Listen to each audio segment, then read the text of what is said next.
Hey, hi. Welcome to Someone Else's Movie, the original podcast where an actor, writer, director, or nebulous industry figure gives a little love to a movie they didn't make.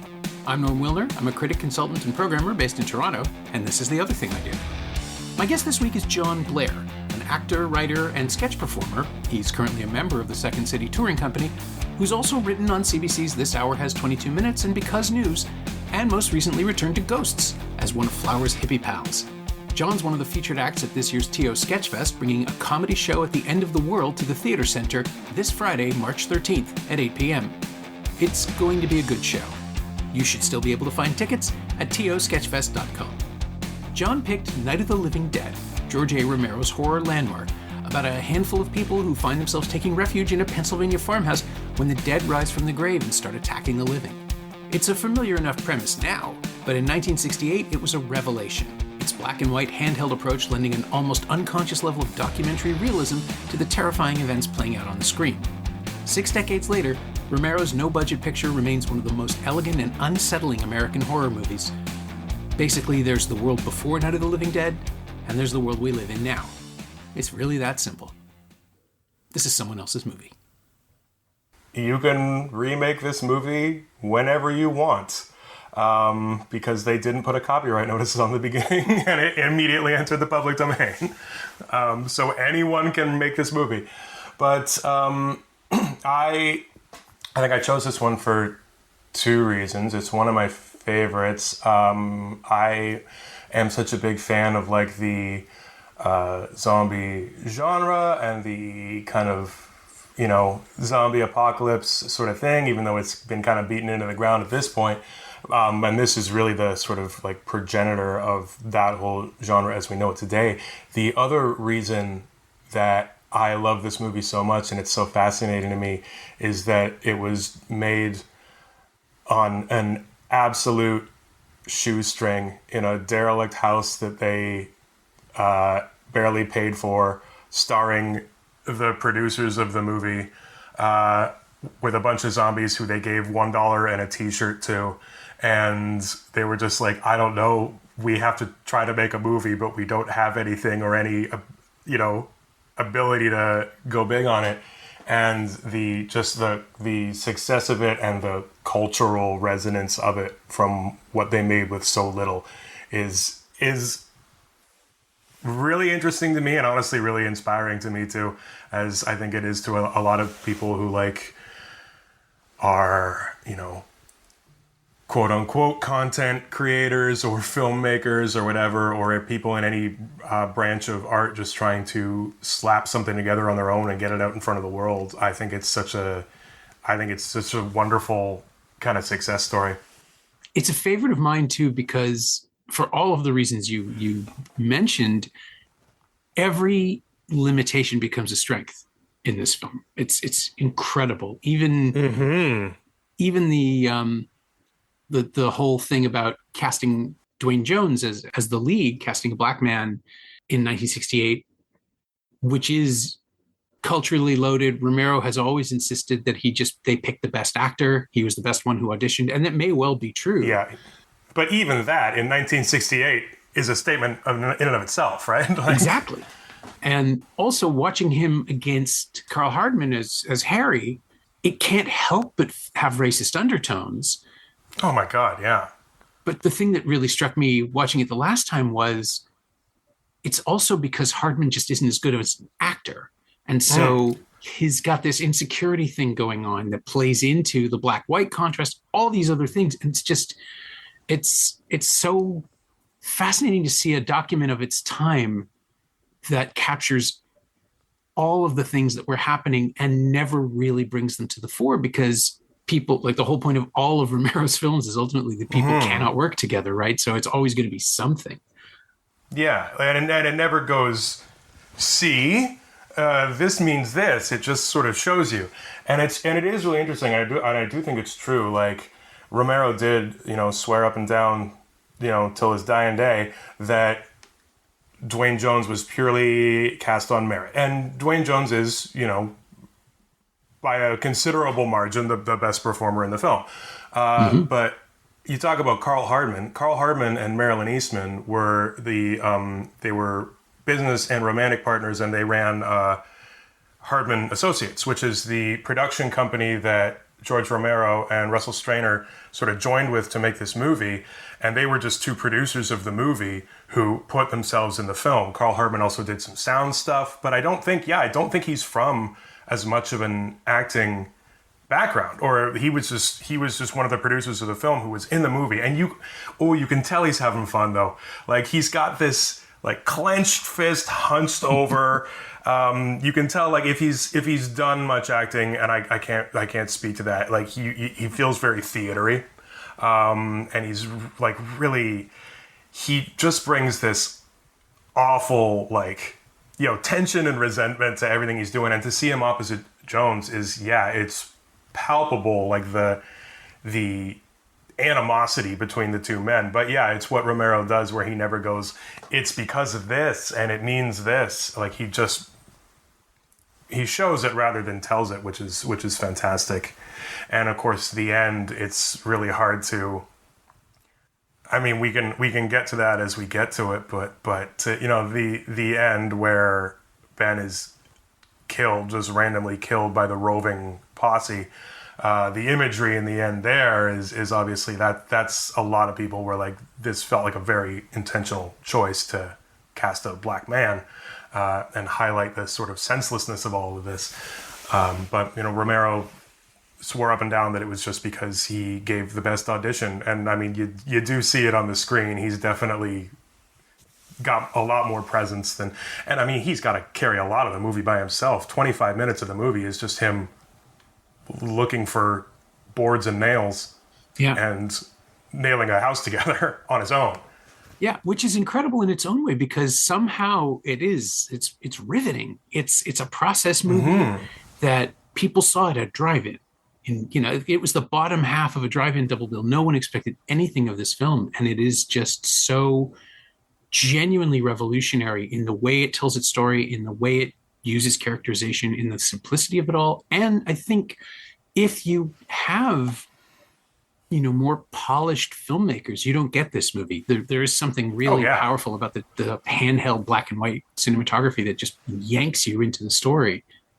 Well, Romero and Strainer were they had a company, the Leighton Image, and they mostly just did industrial films and commercials and stuff. So they were really used to just going on site and doing it guerrilla, and they just used all of those same.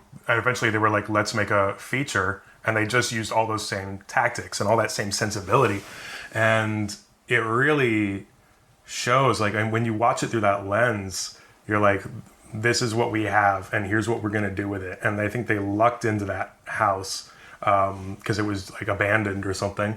They didn't have a set, and they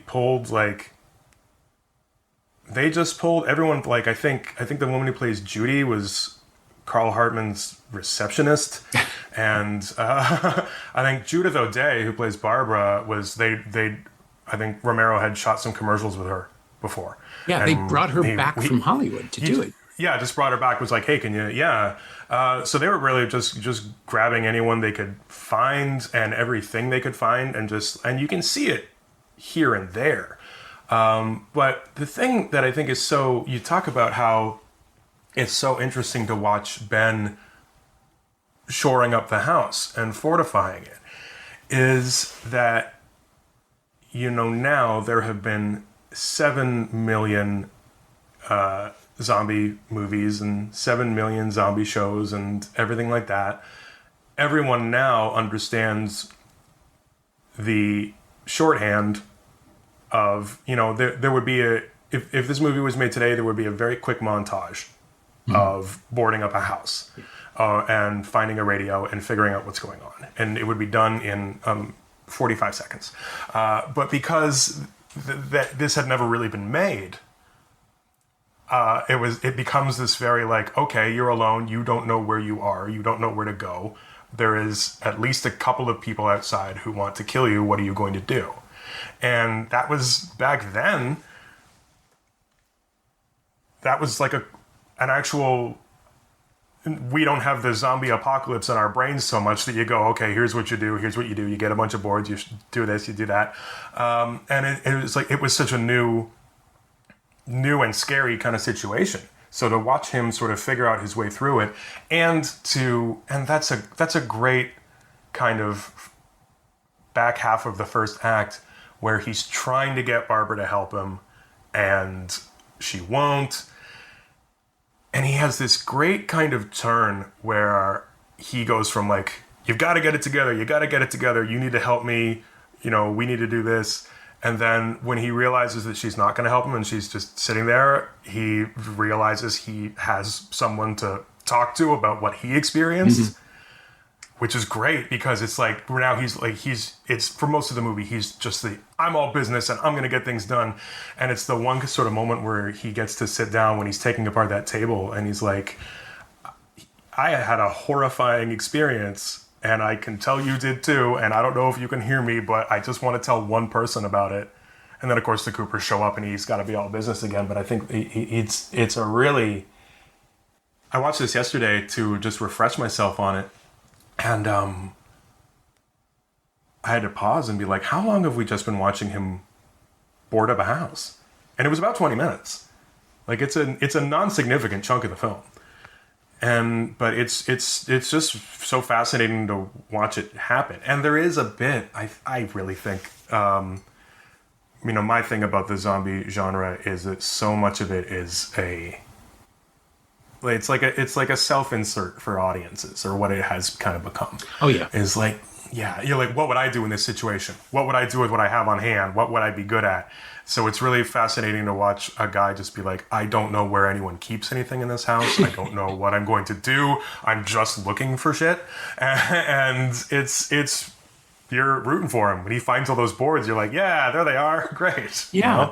It's practically a video game rehearsal. Yeah. Mm-hmm. Oh my God. I'm watching, and it's crazy because,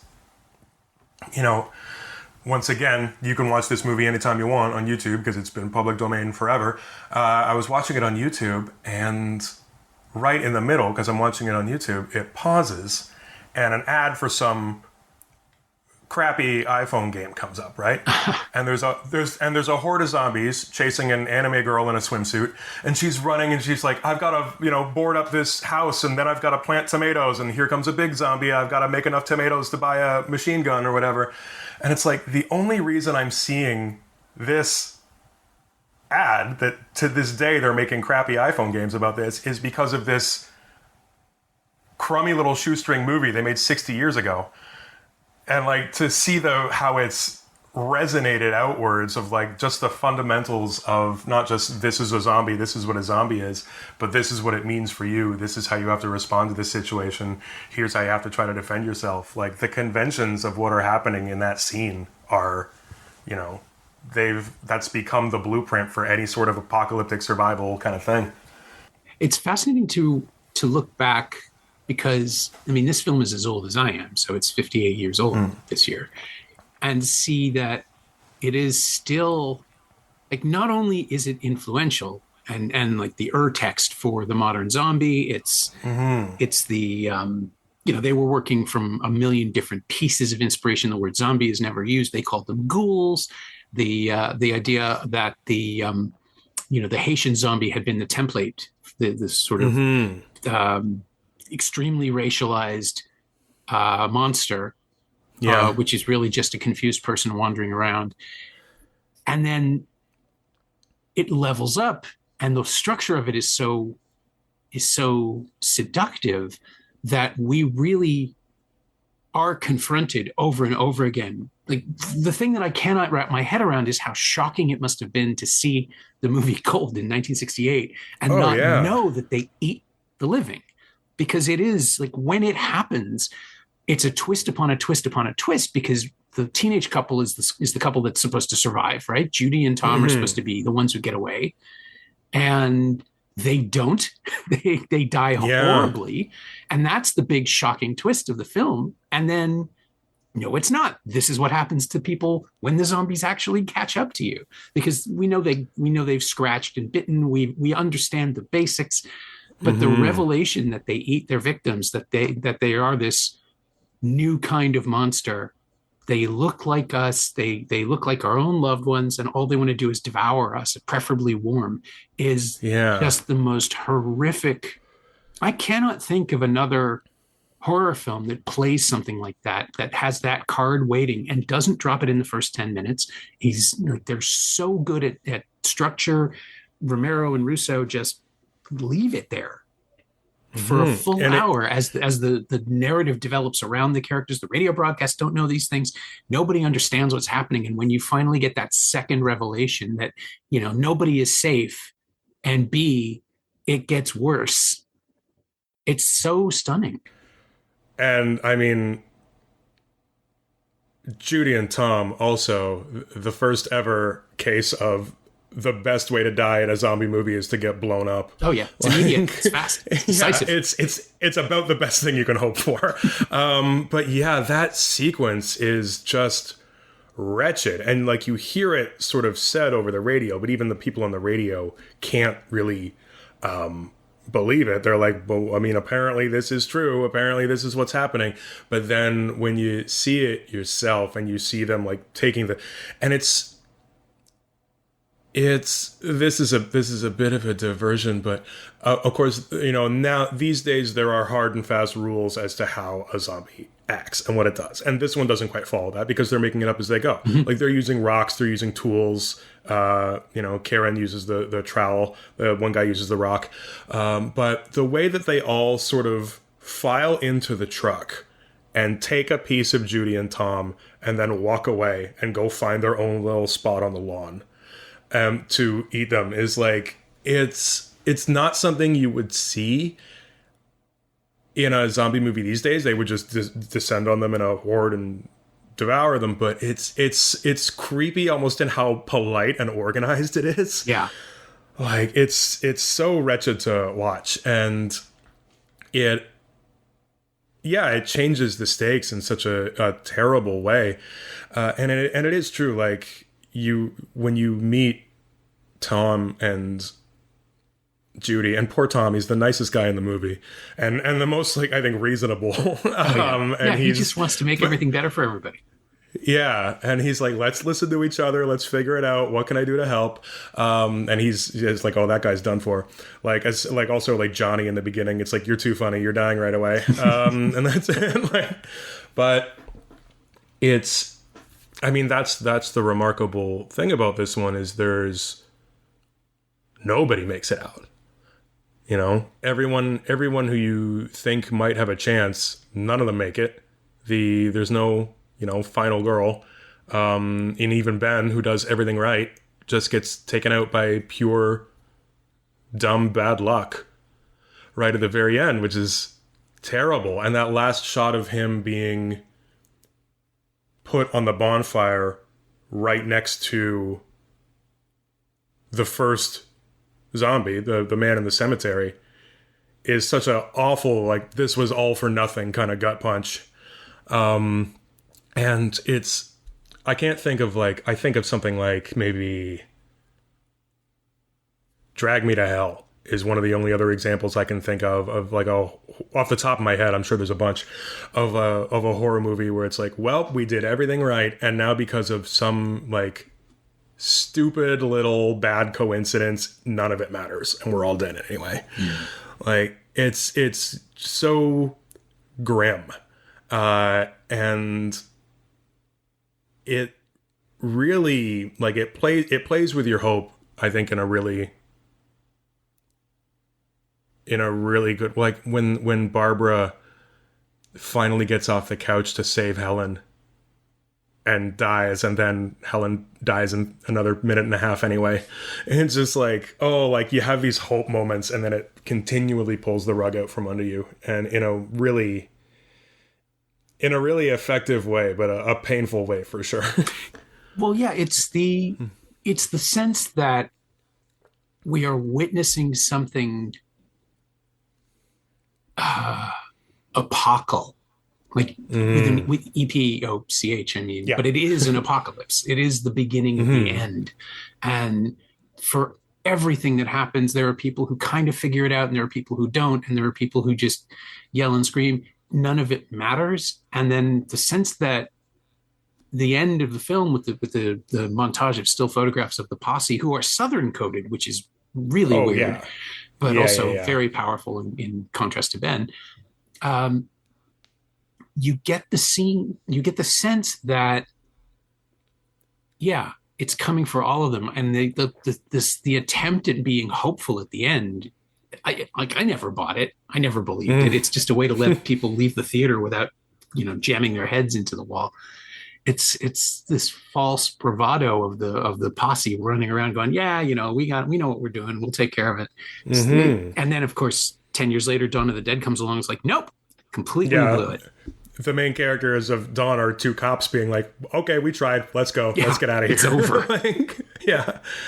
Yeah. Dawn of the Dead was, I think, my way into this movie because I saw it when I was a teenager because I hung out a lot with my older brother's friends, and they discovered a movie that was disgusting, and that's very exciting when you're a teenage boy. And so we were, I really, really liked Dawn of the Dead.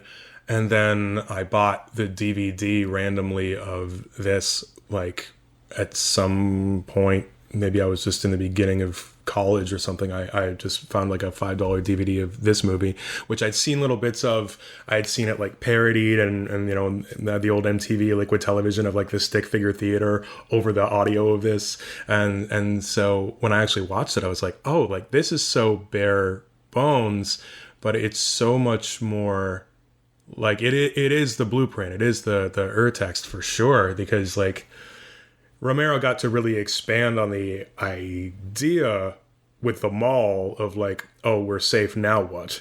Mm-hmm. The real monster is man. The real monster is man, Norm. I don't know if you've encountered this at any subsequent zombie properties, but I've got terrible news about who the real monster is. Yeah. But it's hard to miss. It's hard to miss. Yeah. Yeah, but like he did it so well, and I think everyone since has been like, we're waiting for this twist, whereas he's like, no, all along. But this one is such a stripped down. It feels more like a play almost than a big picture. And of course, he doesn't have Tom Savini yet, so it's not leaning as much on the viscera and the gross out factor. It's just leaning on this like panic of not knowing what's going on and not trusting each other. And it's really scary for that. Yeah, there's nothing more distressing, I think, because I saw it at a similarly young age and then just kept seeing it. It just, it never really went away. And I'm pretty sure I would have seen it before I saw Dawn, because I didn't get to see Dawn until I was 15 or 16, until there was an uncut version that I could get my hands on in Ontario. But Night, just by virtue of having no real, other than the one scene where the ghouls are eating what's ultimately just chicken parts, and it's distressing and disturbing, especially because it's in black and white and you can't get a really good look at anything, and it's just messy and ugly. But that's not enough. We don't see things pulled out of bodies in the same way that Savini would make possible later, and so it's haunted me in a way. In a way that none of the other films have. It's this and Texas Chainsaw, and they're sort of either side of the new American cinema revolution in the States, 68 and 74, that are the ones where the message is ultimately, we are all alone and nothing is going to save us.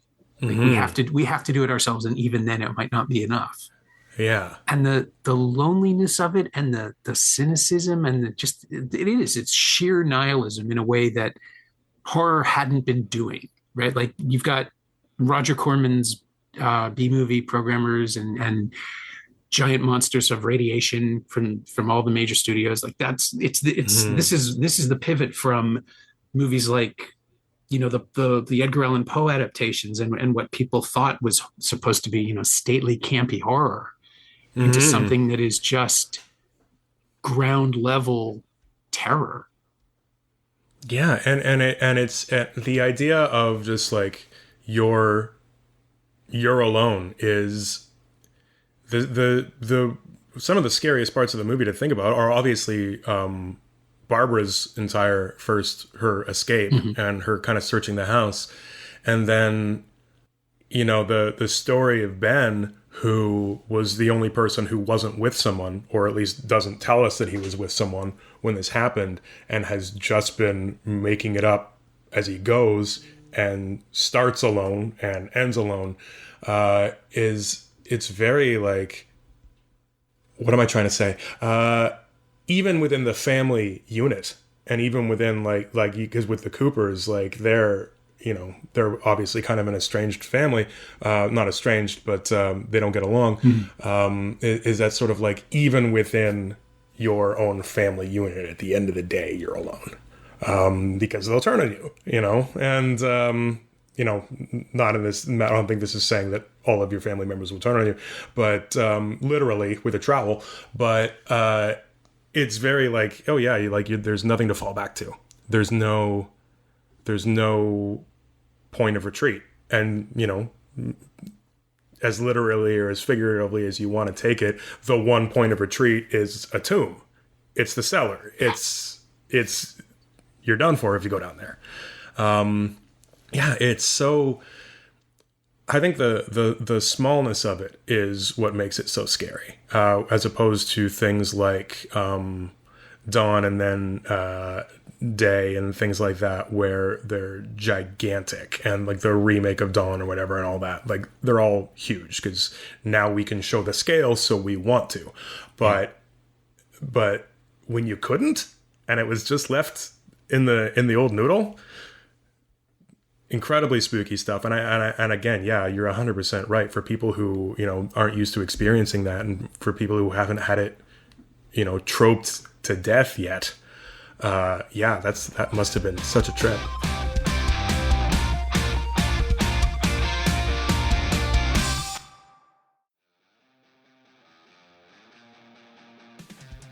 Hey, it's Norm, interrupting my own show to bring you up to speed on Shiny Things, my newsletter about physical media, culture, and the odd streaming project. Last week, I reviewed the 4K debuts of Chloe Zhao's Hamnet and Edgar Wright's The Running Man, and of course there was a new What's Worth Watching dispatch for the paid tier on Friday. Sign up for a 14-day free trial at shiny-things.ghost.io, or find a link at the Semcast Blue Sky account. You like reading about movies? I like writing about them. Come check it out.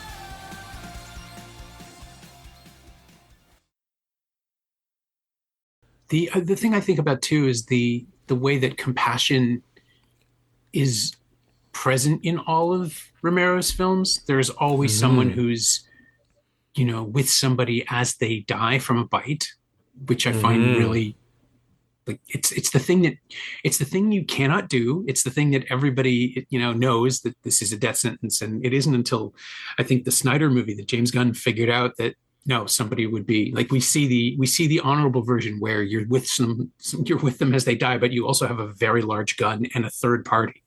The Matt Frewer scene, my goodness, and my goodness, it's so powerful. It plays. I maintain like there was a longer version of that we didn't see. There had to have been, because like I just feel like the cut of him getting sicker and sicker and more dead happens so quickly, and he's giving that beautiful speech about how, like, he knows he's dead, but he wants a little longer with his daughter. And again, like, and Matt Frewer is so good. He's so good. And when I was so excited when he showed up in the movie, and then I was like, oh, he's out of there. But and of course in the original Dawn of the Dead, you've got that scene as well with Peter and Roger, where he's like, I'm gonna try not to come back, which is such like a sad, naive kind of dying thought of like, maybe I'm exceptional in some way still, which is what got him into that mess in the first place. But I really liked the Snyder Dawn of the Dead. I liked it a lot more than I thought I would. I've later kind of learned that a lot of that was owing to Gunn's script, and the talk is always that the B team did a lot of it, but they did really interesting stuff in terms of like the whole arc of Michael Kelly's character in that film, of like, he's like the bravado security guard who holds them all hostage and he's in charge, and then he makes this eventual real face turn and he's kind of the guy you're rooting for by the end. It did some really interesting things, but by then it had to, right? Because by then you'd seen a million zombie movies, so it had to come up with some new things to do with the story. But yeah, but I like that one a lot more than I expected. It was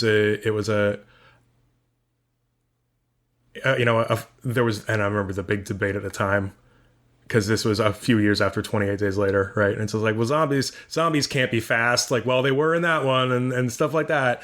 And, but it did a lot of the same things that the original Dawn did in a really satisfying way. I don't want to go off in a tangent on a movie we're not talking about, but I didn't think I was going to dig that one, but I did. Of course, Sarah Polley's great, and yeah.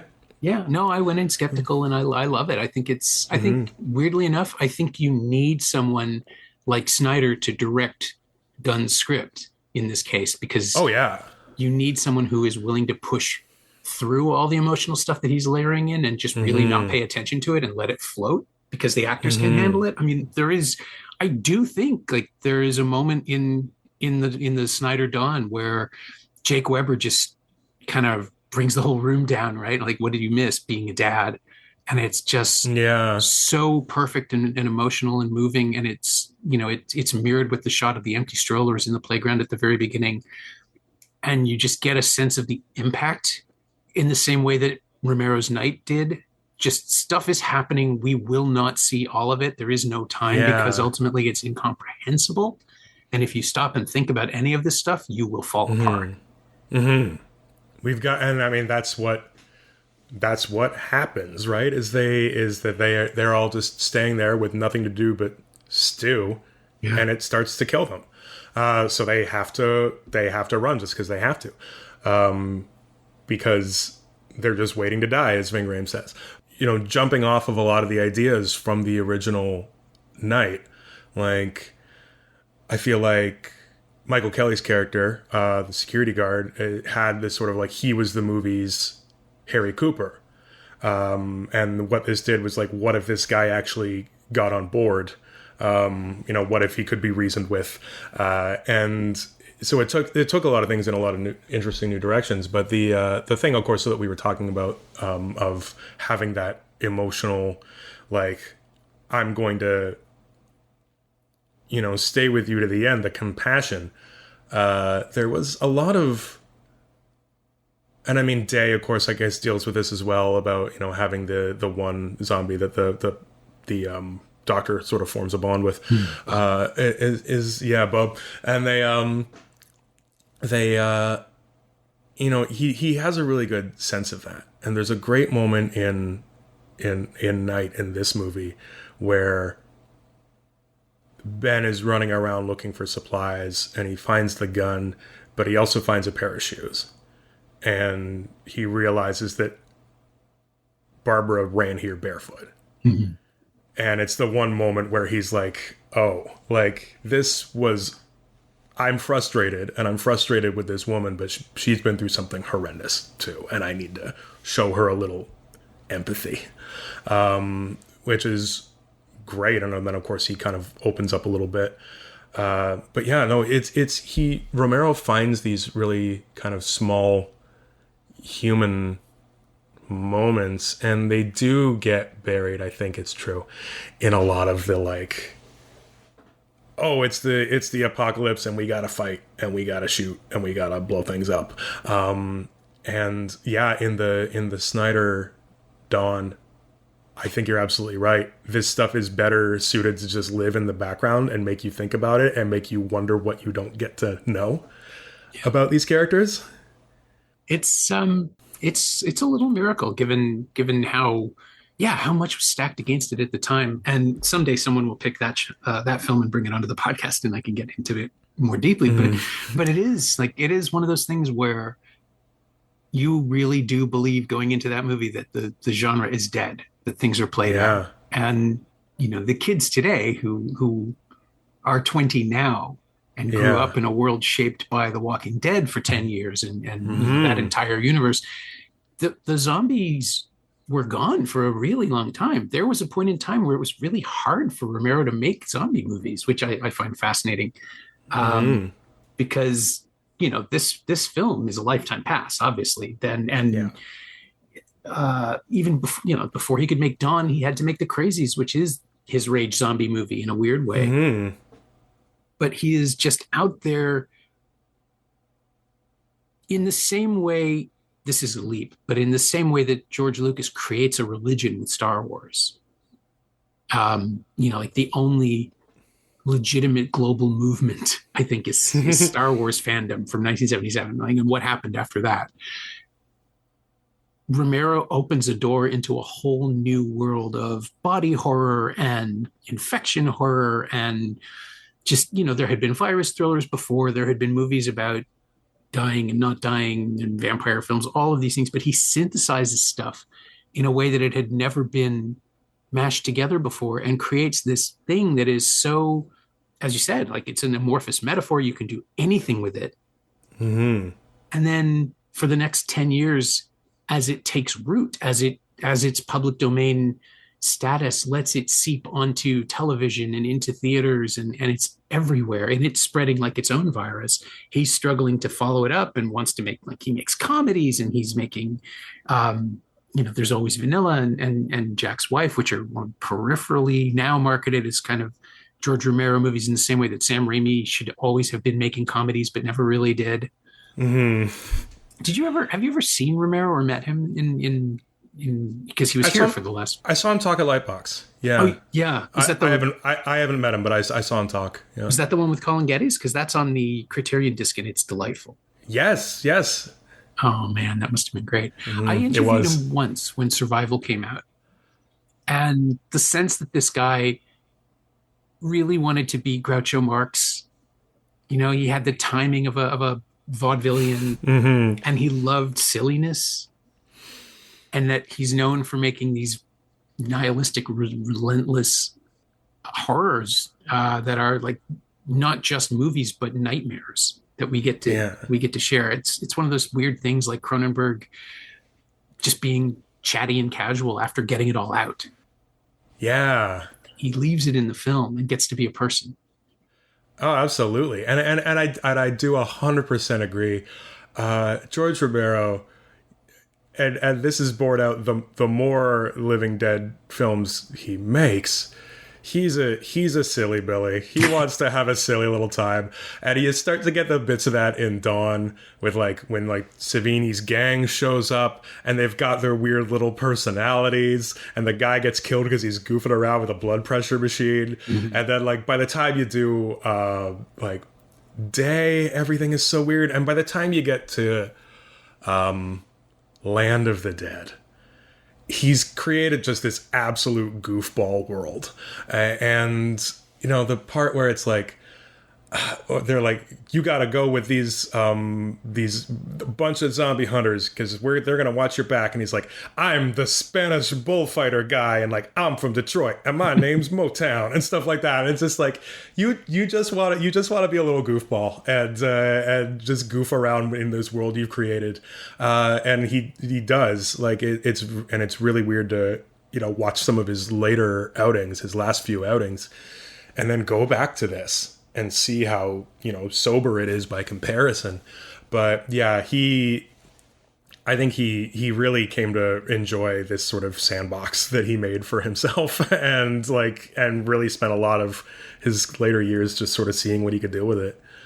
Which is fun. And it's, is it always as poignant as this one is? Maybe not, but it's fun and it's goofy.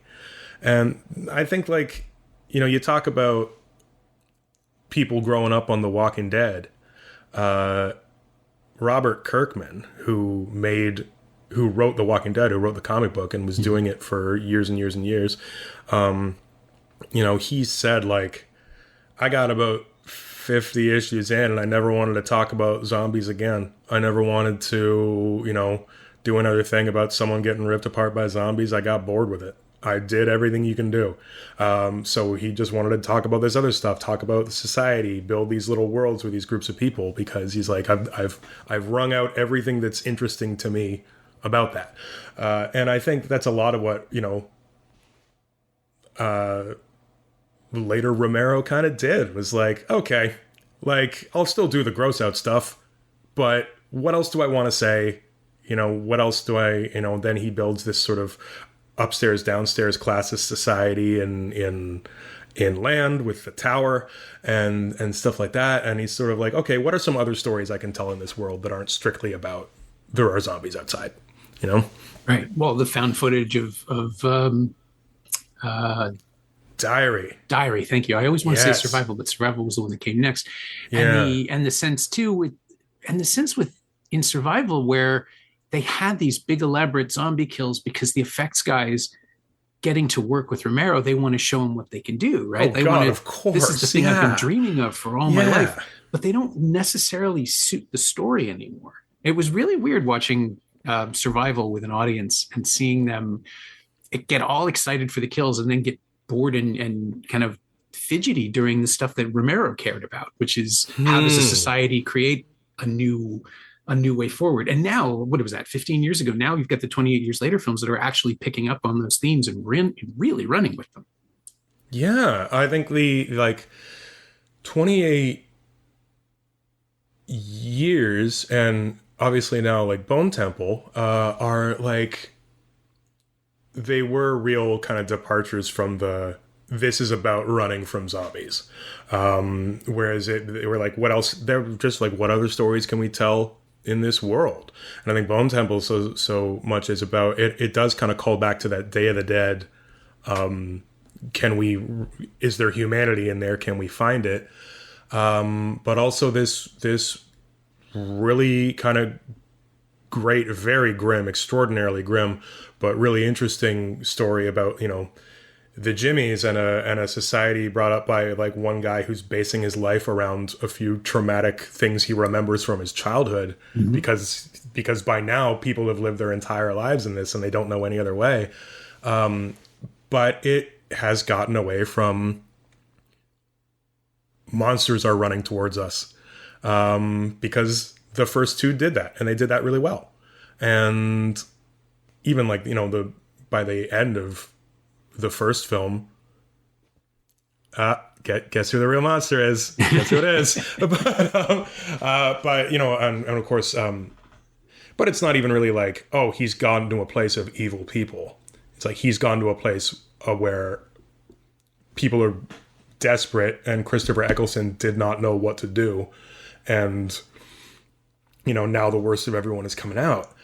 But it's really like, it does such a good, and I mean, you talk about 28 Days Later too, like that, what it took to get those empty street shots really makes me think of Night of the Living Dead again, because it's like we're closing the street for 30 seconds at a time and we're getting whatever shot we can, and what we get is what we get. And that really feels like the spirit of Night, of what they were doing. Which is why I love 28 Days Later. I loved it when it came out. And even like the second one, 28 weeks. Yeah. I think there's a real trajectory, like, how do I want to say this? Okay, so like Night of the Living Dead to Dawn of the Dead, 28 days to 28 weeks, they always feel to me like the jump from Alien to Aliens. Okay, yeah. Does that make sense? It does. That's Take sort of something like, that's established an aesthetic and a story, and then move in another direction while being, true to what came before. Absolutely, but in this way of like we're amplifying it. It's a bigger, louder. This tiny little moment that we lived in the first thing has escaped into the larger world, and the result is this bigger, louder, slightly more blockbustery, but true to the same ideas kind of thing. And I think they did kind of follow that same trajectory. Which is interesting to see, and it's interesting to see when it doesn't lose the spirit of the first thing, because it's easy, I think, when you're doing something like that to lose the spirit of now we're just making an action movie, Yeah. Well, especially if it's a different creative team as well. Oh yeah, absolutely. When it's just Romero making zombie movies, there's going to be a scaling up in terms of budget and technology and all of that, but his concerns are always going to be his concerns. Yeah. And I love that about him, that he never really wanted to reinvent the wheel.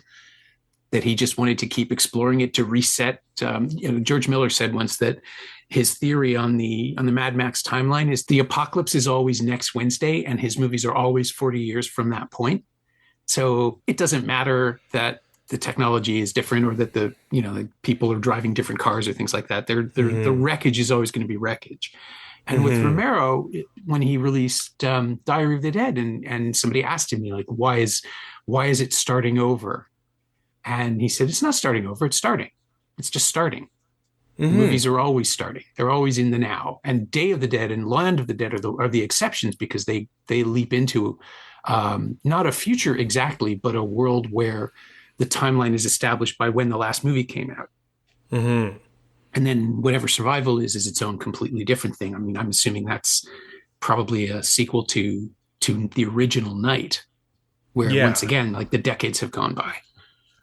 Yeah, and I like that. He has a great position of not having to justify how he approaches the rules, because there are so many rules about how you make a zombie film, and if you buck them or go against them in any way, like 28 Days Later did, like the Snyder Dawn did, that's something in and of itself, is like, this movie's going against the rules in some way. But he doesn't have to pay attention to any of the rules, because they were his, and he can do it however he wants. He can play with time. He can update when this event is happening. He can make it different versions of the same event. Even like at the very beginning, the man in the cemetery picks up a rock and breaks Barbara's window. And it's like, that would be the end of a movie of like, oh my God, they learned how to pick up a rock. It's the very first thing the very first zombie does, is pick up a rock. Whereas like you make a movie 20 years later that's like, they're learning. And it's like, no, it's the very first thing he did.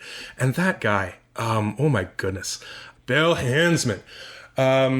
Speaking of not really having an established rule book for how a zombie movie goes, you can see in the actors, some of whom are just people who showed up for a buck and a t-shirt. Some of them are theater people. No one can quite agree on how a zombie moves around yet. And there's some different sort of, things in behavior. But Bill Hinzman, he is so good. He is, the way he just like stumbles around, and like you see like the like really tiny shades of thought and him figuring out what to do, and that like wild Frankenstein way of just knocking over stuff in the yard. He's really like, I'm actually in right now. I'm doing a show at the Second City, the touring company, and we're doing a sketch where a bunch of us are zombies. I'm playing a role that Chris Siddiqui created, actually. Oh yeah. And it's one of his. Yeah, he's directing the show. And, we've all kind of got different ways of doing it. What works for the joke. If someone walks out and just does the arms forward zombie walk and this and that. But I've been really trying to model that performance after that, Bill Hinzman sort of staggering. His bones are barely keeping him up. And he's such a... You can tell Romero got him for the first scene. And it was like, you're in every scene. You're the zombie we need to see, because he's doing it so good. And I mean, there's also there's another zombie who gets shot, and then he's, there's a close up of him after he's been shot in the head, and he's kind of looking around. And it's like, is this a fun choice that Romero made, or is that just the best take they got? And this guy forgot that he wasn't supposed to be looking around. But... yeah. And then you see Ben drag away an obvious mannequin with no arms, but because again, they're doing what they can very quickly. But Hinzman's fantastic in this. Yeah. Did you ever see? This has sort of been swept under the rug and down several memory holes, but there was a version that I think it was Russo commissioned it when the rights were being worked out in the late 90s, because this came out on maybe the early 90s, because it came out on DVD, and it was an anniversary edition of Night of the Living Dead where they had gone back and shot new material with Hinzman. No. He was now like 30 years older, 30 pounds heavier. It must have been 98. It must have been that anniversary. And it's not good, at all, but it's fascinating because the film is the film, and then they just slap in other stuff to pad it out and make it a different experience. And incredibly, it just demonstrates how valuable both George A. Romero and the fact that they made this in 1968 with no foreknowledge of what it would be was to the original movie, because all the new stuff just stands out, and it's weird and it's uncomfortable and it's wrong in a way that, like, I was actively offended as a viewer this was happening. And the movie is like, this version, this footage is insisting that it's not any different, that it's exactly the same. Yeah. I've got the Wikipedia, but yeah, it was 1999, and it was the modified version called Night of the Living Dead 30th Anniversary Edition. And Russo wrote and directed scenes. They added a new character, a reverend, who I think provides some information here and there in either a TV interview or in the background. And we find out that Bill Hinsman's character was a convicted child murderer who had just been executed. Oh. And again, don't need it. You just... Nobody needs it. Yeah. He's just a guy. He's just nobody. He's just, and like the question of like, he's a man walking in a cemetery. Like, was he about to be buried? Is he just come from like some faraway field or whatever? You don't know. He's just a guy, and he looks for all the world like just a guy who's not doing okay when, you know, you approach him, and then suddenly he grabs Barbara, and suddenly we're off to the races. But yeah, making it like this extra backstory of like, this guy's evil, like the point and the scary thing about, you know, what you were saying about this ball that Romero really got rolling of like infection horror and stuff like that is the bad guy is people. It's just people. Like, the monster is, you know, in a not figurative, the monster is man way, the literal actual monster that you're running from is just a human being, a dead human being. And if you're not careful, it will also be you. And that's scary. It's scarier that we don't know who this guy is, I think. Oh, absolutely. Like, he's just some guy, and that's all he ever needs to be. Yeah. And you see people, you know, walking up in like various states of undress or, you know, various wounds or whatever. And it's like, you'll never know anything about any of them. Because that's the point. They're just part of the mass now. They're part of the mob. And it's just this growing kind of moving thing. And the idea that like, well, there's more of us and we've got guns is sort of the hand wavy ending to this movie of like, it'll be fine, right? And then like, no, it won't. Yeah. And it's that's weird. I'm gonna try to find that.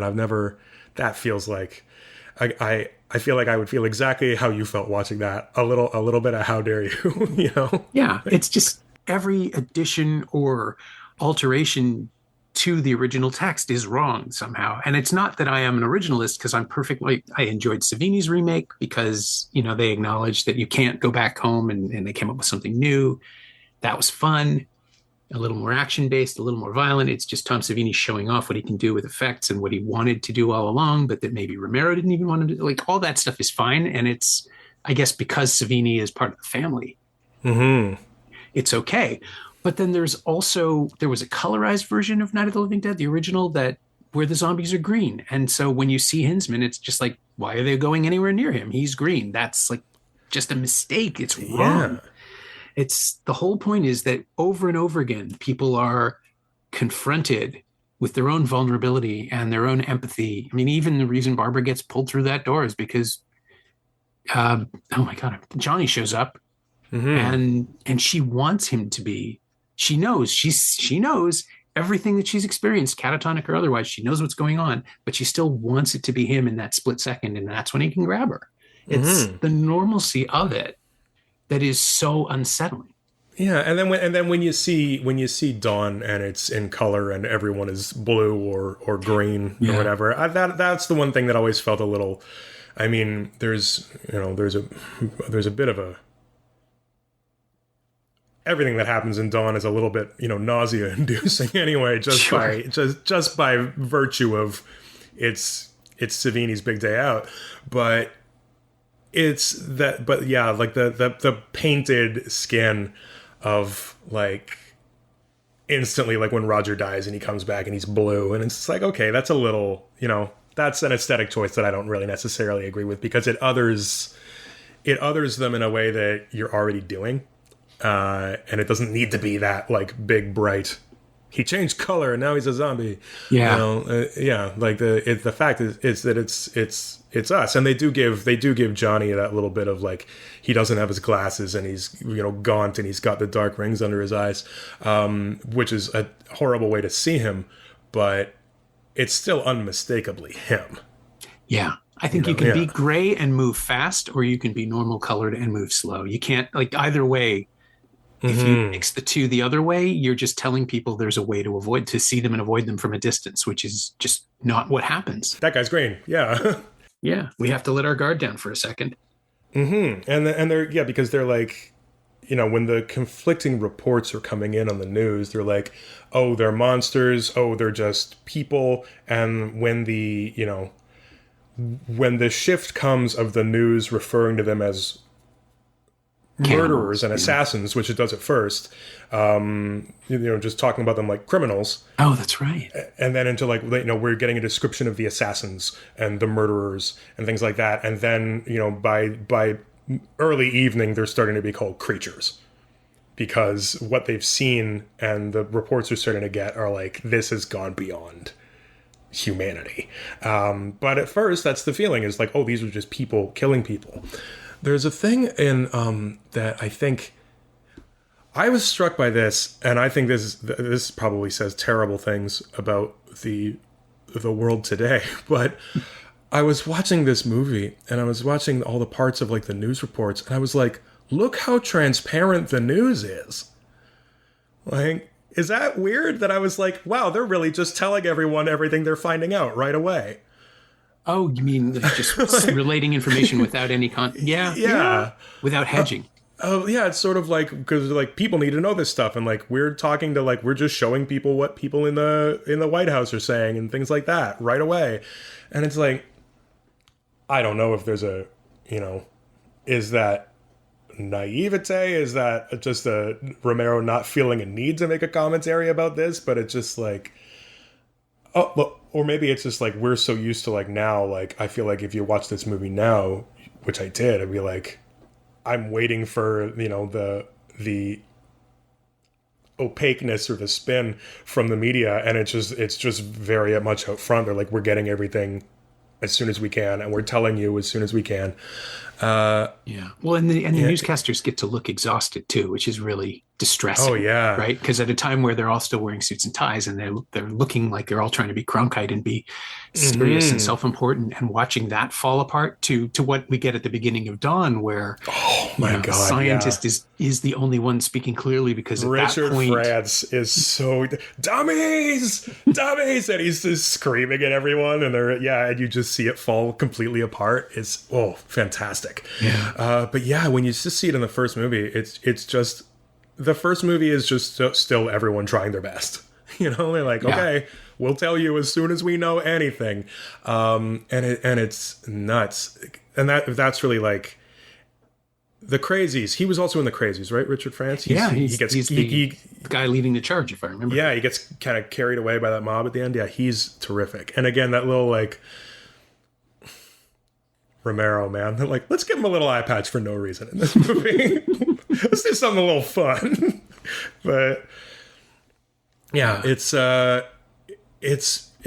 just so like, because it's the only way they're getting any information, right? And of course, when Helen finds out there's a radio upstairs, she's like, my God, and you left us down here? It's the only way we're going to find anything out. And you get the little bits of, it is fun to see, like, we don't really know what's going on in Washington, and Chief McClellan and his sort of like outsized confidence that they're going to figure it out, is really like, and again, this very like Southern coded mob, which is, really strange to watch. But it's interesting. And I don't know why I was struck by that. I was like, look how much the news is just telling you what's happening, and that's all. I can see it though. I can see it. It was a point in time where people did trust. And also, right, there's 3 channels. So it is effectively a monoculture. Nobody's worried about zhuzhing stuff up to keep people from turning the channel. They just assume they're going to be watched if they go online, or if they go live. And like that's the beginning of the end of In Dawn is when they're just arguing about whether or not the news is going out, and somebody just quietly says, "Our responsibility is finished." And that's the beginning of this movie. It's only going to get worse. And that's so like you see that with with the news and with the cops, with Peter and Roger, of everyone basically just going like they're raiding that tenement and they're like, okay, we're done. We're done being cops, right? This is nothing anymore. It's time to go. And it's just like, and it's such a counter to what everyone and what McClellan is like projecting at the end of the previous movie of like, we should have this wrapped up in 24 hours. It'll be fine. There's a bunch of us. We've got guns. This is only happening in like fields, right? You know, and it's like, no, it's like a third of America. I think they're saying as at least, and then obviously it's spread across by the time you get today, it's spread across the continent. But yeah, it's a great place to pick up from. It just takes you from that like, oh, good, people are here. It's the morning and people are here to help. And then immediately like, nope, those people are stupid and they don't know what they're doing. And they're just shooting blindly. They're looking for an excuse to go pop some people in the head that they couldn't have popped the day before. And this is their whole, I mean, talk about present day parallels. Well, yeah, my God, because never gets old. Yeah. Well, I think that's what's exciting about a lot of this stuff for people. And I mean, it's so weird because the movie shows you so clearly so much of what has been enduring about zombie movies, I'd say more in the modern day than when this came out. But what's really made it stick around, and what made it stick around with like Walking Dead and all the, you know, games and stuff and like that have come out, is like the point isn't the zombies. The point is, oh, society's gone and I can run around with a chainsaw and a shotgun and there's no consequences, and now it's time for me to cut loose and be a badass. Whereas this movie shows you right at the end, the first ever zombie movie is like, oh, these people are idiots and they're going to make things worse and they're going to take, you know, the actual lives of actual people. And you see where it leads, right?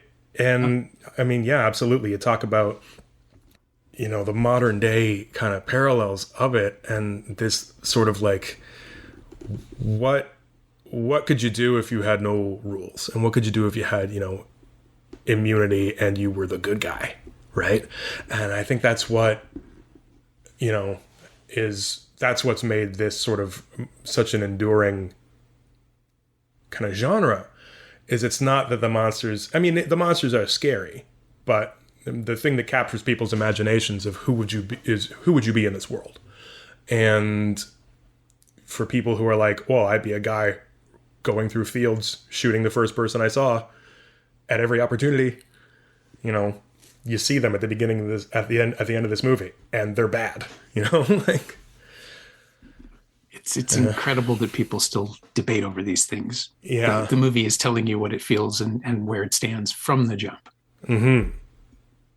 Like the end, like this, like awful.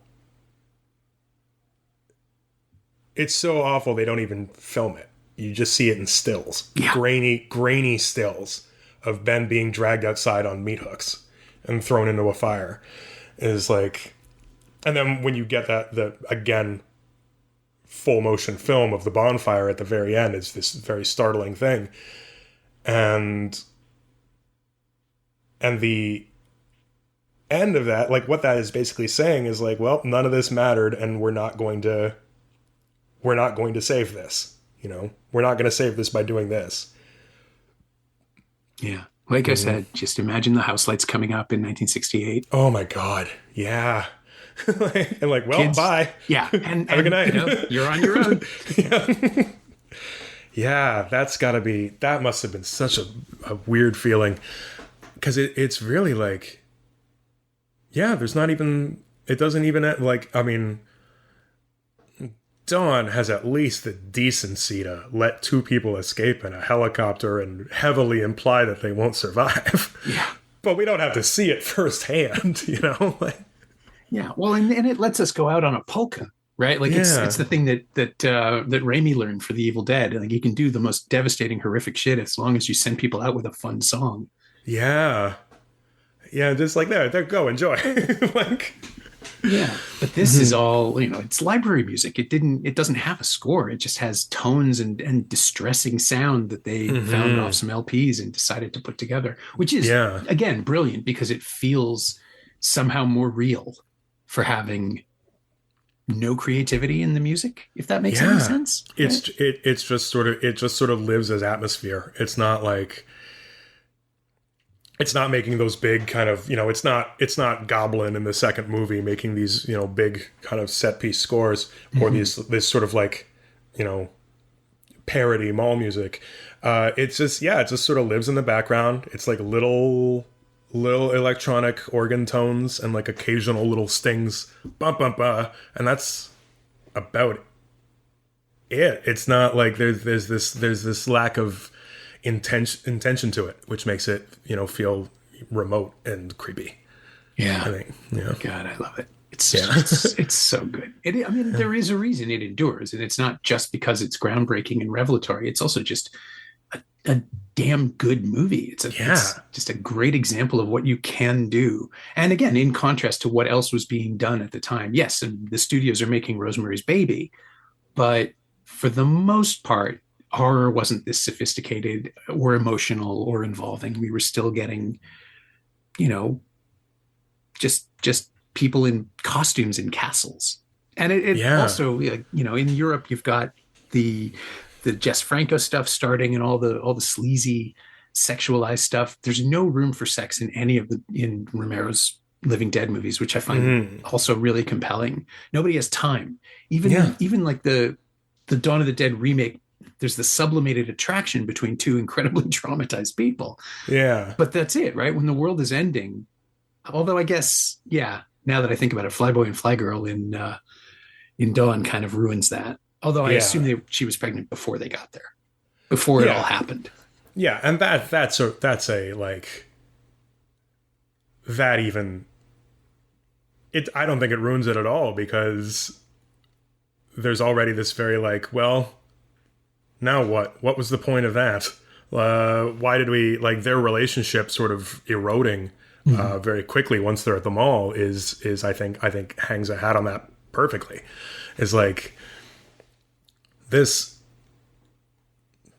Like, why are we trying to make this a part of our lives? Yeah, that's not what life is anymore. Yeah, this doesn't help anybody. Yeah, it makes about as much sense, and it helps about as much as like just spending your day going ice skating or Roger in a wheelbarrow dying trying on fancy hats. Like it's just play acting. It's distraction, and it's really like it's true. Like he really.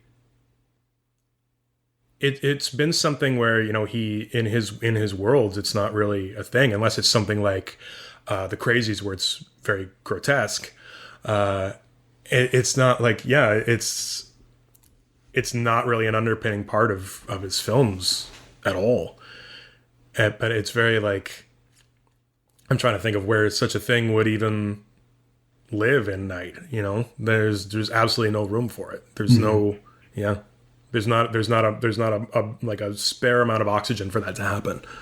Yeah, and knowing that and not trying to shoehorn it in, I think is his virtue. Like the movie's a Jeep. It's just the essential parts.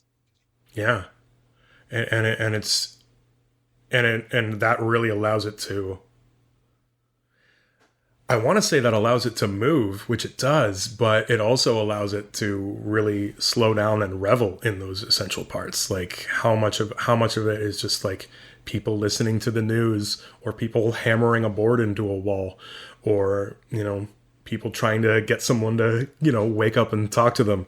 It takes the essentials of that story and it lets them breathe and it lets them be bigger. which is great because he's not trying to fit a million beats that don't belong there into the movie. No, it's just creating authenticity. Like this is how it would go. Yeah. It's really it's tremendous for how,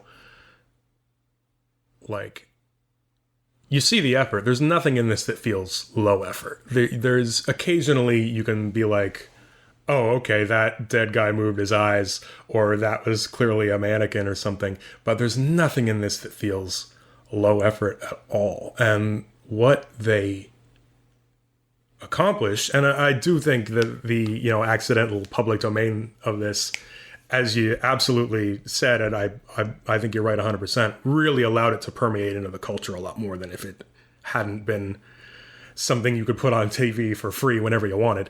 But it's like the outsized success of it culturally, financially. Like when I went to film school, all the guys I hung out with were trying to make horror films, for $100 in their apartment and, doing some really good stuff. But like that was the model for everyone trying to make make a little film all on their own with like whatever you can grab within arm's reach with however much time you have.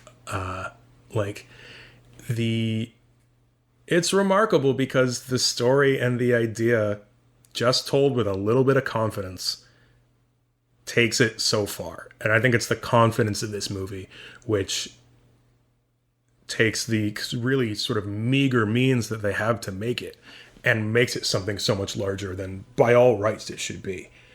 Because it's patient with itself.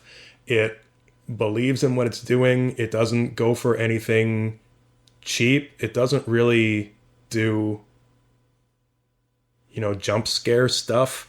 The closest it has to a jump scare is the corpse, the zoom in on the corpse, which is just incomprehensible in the moment. It's just a thing that scares you. Because you don't understand what it is yet. And then, of course, as you understand it, it's like, oh, that's what that was. Oh, no. And then, of course, like, I think Ben hears that on the news that they're eating people. And he goes back upstairs and he drags that thing into another room because now he understands what that means and he's got to get rid of it. Yeah. It's one of the reasons it's one of my favorite movies, not just because it is top to bottom just an excellent movie, but every new thing I learn about how it was made is just wonderful to me because, these days everyone is, everyone's trying to do it themselves, whether it's, online or social or stuff like that. Everyone's running around with a camera trying to make something. And I've been running around with a camera trying to make something for, decades, and it's tough. And to see like what a little bit of grit and what a little bit of just confidence can accomplish it's just awesome to see. And the more you learn about how they got everyone together and stuff like that, and how they got all the places they're filming, it's great. It's the story of it is so wonderful. And the fact that he had such a long and rewarding career out of that, from a industrial film director being like, I really want to try to make a feature. We got to get a feature going. And that's what he made, like right out the gate. It's crazy. It's wonderful. Yeah. Couldn't have happened to a nicer guy. Yeah. My thanks to Jon Blair, who's performing a comedy show at the End of the World at TO Sketchfest this Friday, March 13th at 8 p.m. at the Theatre Center. And thanks again to Victoria LeBerge. She knows what she did. You can find Jon on Instagram at Jon Blair Basically, all one word, and you should subscribe to his YouTube channel, which is just Jon Blair. You can find Night of the Living Dead in the Criterion Collection in a stunning 4K and Blu-ray special edition and streaming on pretty much every platform out there because, well, public domain. But the Criterion channel has that beautiful restoration. It's also available to rent or buy on various VOD services across North America. You can find me on Blue Sky at Norm Wilner, and you can find this podcast there at Semcast, SEMcast, and on the web at someoneelsesmovie.com. The first year of the show is still available for just $20 at payhip.com/Semcast. That's the first 52 episodes of Someone Else's Movie, 40 of which aren't currently available anywhere else. And check out my newsletter, Shiny Things, at shiny-things.ghost.io. I think you'll enjoy it. Our theme song is by The Last Year. If you like it or the show in general, please say so. Leave a review wherever you've been listening. Every little bit helps. It truly does. And check out the other shows on the Frequency Podcast Network while you're doing that. Stay safe, watch movies, get all the boosters. I'll see you next week.